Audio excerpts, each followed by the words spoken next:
Good morning, dear children. As in the last class of class 5, we have almost finished the explanation of the poem वह शक्ति हमें दो।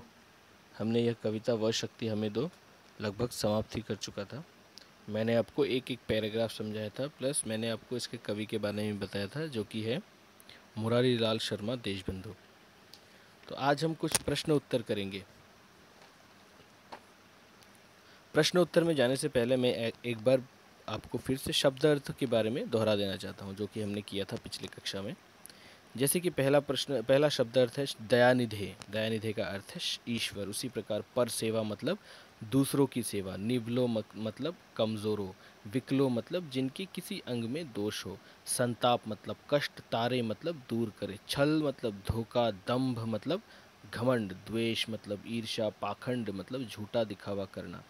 निषिदिन मतलब हमेशा रात दिन। सूची मतलब पवित्र। मर्यादा मतलब सम्मान सीमा। तो चलिए हम मौखिक प्रश्न उत्तर करते हैं। जैसे कि आप चित्र पर देख सकते हैं, पहला मौखिक प्रश्न, कवि शक्ति क्यों मांग रहे हैं। तो यहाँ पर प्रश्न है कि कवि शक्ति क्यों मांग रहे हैं। तो जैसे कि मैंने आपको कविता को बताते समय बताया था कि कवि ईश्वर से, दयानिधि से शक्ति मांग रहे हैं। तो किस लिए शक्ति मांग रहे हैं।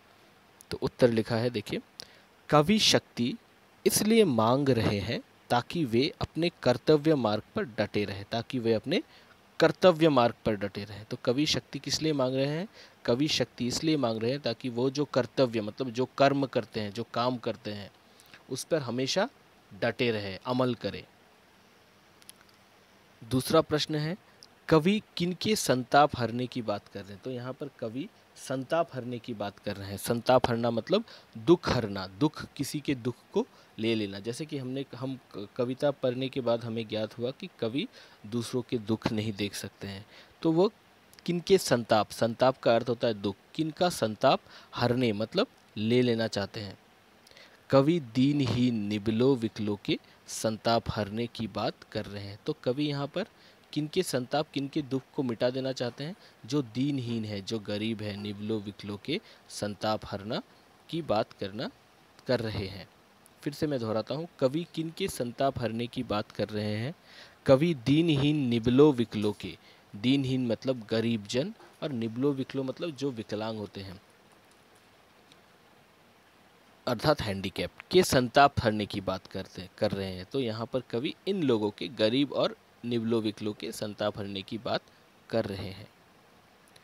तीसरा प्रश्न है, यह प्रार्थना किसने लिखी है। तो यह प्रार्थना किसने लिखी है। तो यहाँ पर केवल हमें कवि का नाम लिखना है। यहाँ पर हमें केवल उस कवि का नाम लिखना है जिन्होंने यह बहुत ही सुंदर कविता लिखा है।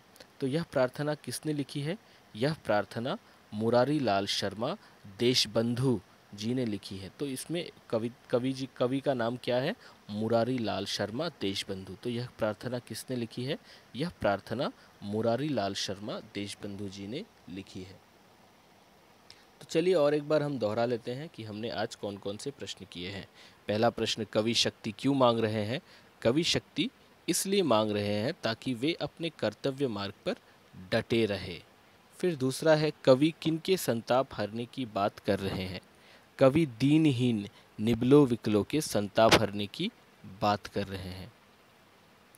फिर तीसरा प्रश्न है, यह प्रार्थना किसने लिखी है। यह प्रार्थना मुरारी लाल शर्मा देशबंधु जी ने लिखी है।